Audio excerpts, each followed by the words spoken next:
नमस्कार, मैं रवीश कुमार। समस्याओं के अनगिनत टापू होते हैं, लेकिन जब करीब जाकर देखें तो टापू में समंदर नजर आने लगता है, जहां आम जनता जाने कितने तरह की चुनौतियों का सामना कर रही होती है। सैकड़ों ईमेल पढ़ना और मैसेज देखना संभव नहीं होता है, मगर एक मैसेज पर रुक गया और फिर उसके कारण जहां पहुंचा वहां आपको भी ले जाना चाहता हूं। 11 फरवरी 2016 को यूपी में जूनियर असिस्टेंट और लेखकार की वैकेंसी का फॉर्म निकलता है। जूनियर असिस्टेंट के लिए 5,306 पद भरे जाने थे और लेखकार के लिए 2,800 के करीब।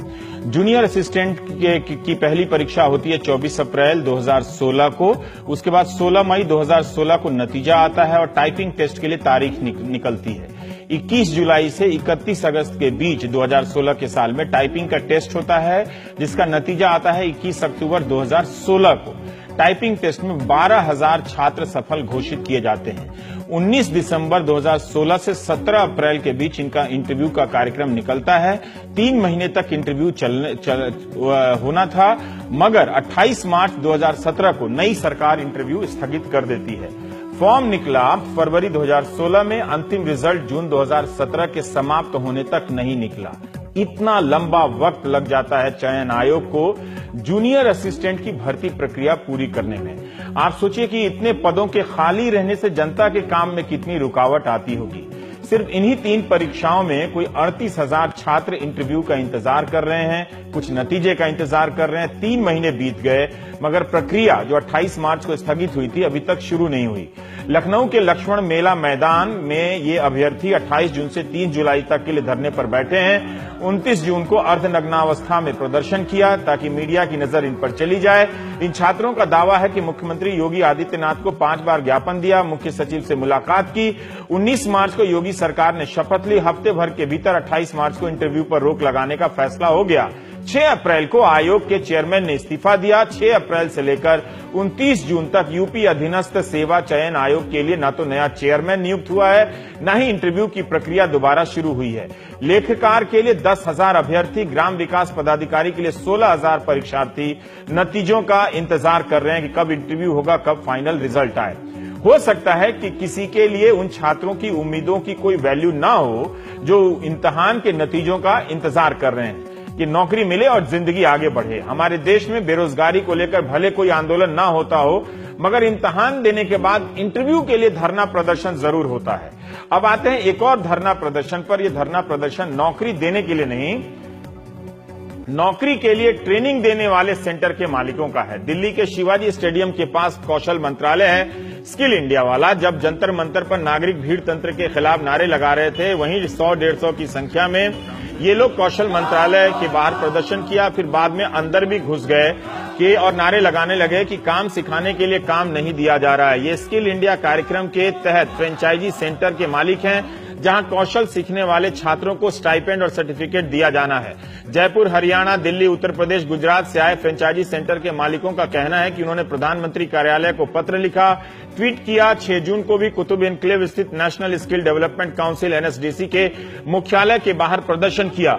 इनका कहना है कि एनएसडीसी के मानक के हिसाब से इन्होंने लाखों रुपए लगाकर फ्रेंचाइजी सेंटर तो खोल लिया, मगर अब इन्हें काम नहीं देने का फैसला कर लिया है सरकार ने। एनएसडीसी के तहत सेंटर का एरिया, लैब, कंप्यूटर, ये सब देखने के बाद ही मान्यता दी जाती है। इन केंद्रों की 4 या 5 स्टार की रेटिंग होती है, मगर मान्यता मिलने के 6 महीने तक ये इंतजार करते रहे कि कुछ पैसा मिलेगा और सर्टिफिकेट, लेकिन जब कुछ नहीं आया तो इनकी ट्रेनिंग का खर्चा नहीं निकल पा रहा था जो सरकार को देना था। लिहाजा फ्री में पढ़ाना मुश्किल हो गया, क्योंकि ट्रेनर से लेकर कमरे का किराया, सबका भार ये कैसे उठाते।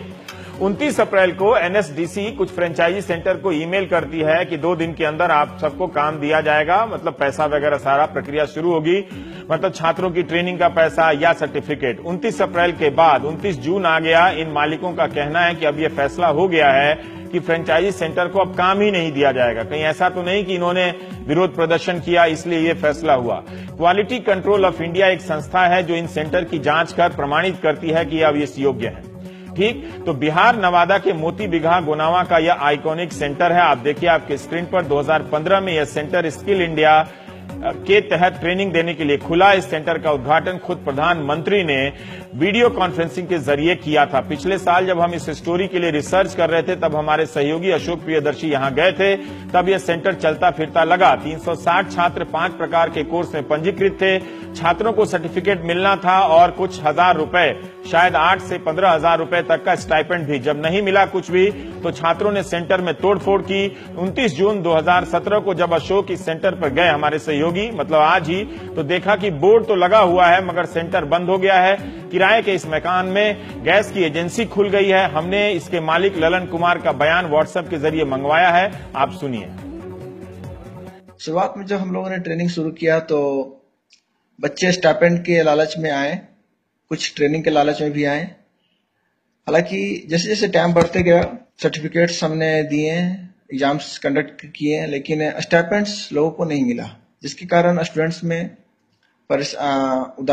उदासीनता आई और वे आकर सेंटर पर भी तोड़फोड़, कंप्लेन स्टाफ के साथ हैं,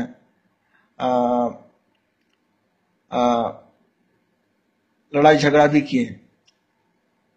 इन सब चीजों को बाद देखते हुए हम लोग अंत में 2017 के मार्च में हम लोग डिसीजन लिया कि सेंटर को हम नहीं चलाएंगे और अंततः इसे बंद करना पड़ा। अब हम आपको फ्रेंचाइजी सेंटर मालिकों से जुड़ी हमारे सहयोगी सौरभ शुक्ला की रिपोर्ट की तरफ ले चलते हैं। सौरभ ने एनएसडीसी को मेल किया, मंत्रालय जाकर अधिकारियों से मुलाकात की, मगर कोई आधिकारिक प्रतिक्रिया नहीं मिली। जब मिलेगी तो हम उसे बाद में शामिल कर लेंगे। स्किल इंडिया के तहत कई कार्यक्रम चल रहे हैं। इसी के तहत प्रधानमंत्री कौशल विकास योजना 1 और 2, 1 और 2 है। हमारी स्टोरी इसी से संबंधित है। 2 अक्टूबर 2016 को लॉन्च हुई प्रधानमंत्री कौशल विकास योजना 2 के तहत 2016 से लेकर 20 तक यानी 4 साल में 20 लाख लोगों को ट्रेनिंग दी जानी है। हम प्रधानमंत्री कौशल विकास योजना की वेबसाइट पर गए तो वहां इस बात से प्रभावित हुए कि हर दिन का डेटा अपलोड किया जाता है कि कितने लोगों को ट्रेनिंग दी जा रही है। इसके अनुसार 29 जून 2017 तक प्रधानमंत्री कौशल विकास योजना 2 के तहत 1,70,000 लोगों को ट्रेनिंग दी गई है, जबकि इस योजना के तहत हर साल 5 लाख लोगों को ट्रेनिंग दी जानी थी। यानी इस साल यह योजना काफी पीछे चल रही है। 6 जून की प्रेस कॉन्फ्रेंस में कौशल विकास मंत्री रूडी ने कहा था कि जुलाई 2015 में लॉन्च हुई प्रधानमंत्री कौशल विकास योजना 1 के तहत 26.5 लाख लोगों को ट्रेनिंग दी जा चुकी है, जबकि कौशल विकास मंत्रालय की वेबसाइट पर लिखा है कि इस योजना के तहत करीब 20 लाख लोगों को ट्रेनिंग दी जा चुकी है। तो मंत्री जी और मंत्रालय के बयान में 6.5 लाख का अंतर आ जाता है। सौरभ शुक्ला की रिपोर्ट आप देखिए, फिर हम बात करेंगे, लेकिन आप ये रिपोर्ट देखिए। हाँ। कौशल विकास मंत्रालय के बाहर प्रदर्शन। ये वो लोग हैं जिनके सेंटर्स को प्रधानमंत्री कौशल विकास योजना के तहत युवाओं को ट्रेनिंग देने के लिए एनएसडीसी यानी नेशनल स्किल डेवलपमेंट काउंसिल ने मंजूरी दी थी। सरकारी मंजूरी के बाद इन लोगों ने अपने सेंटर्स में काफी पैसा खर्च कर जरूरी इंतजामात भी किए, लेकिन युवाओं को ट्रेनिंग देने का काम इन्हें फिर भी नहीं मिला। उनकी शिकायतें भी किसी ने नहीं सुनी। अब ठगा सा महसूस कर रहे इन लोगों के पास प्रदर्शन कर विरोध जताने के अलावा कोई चारा नहीं है।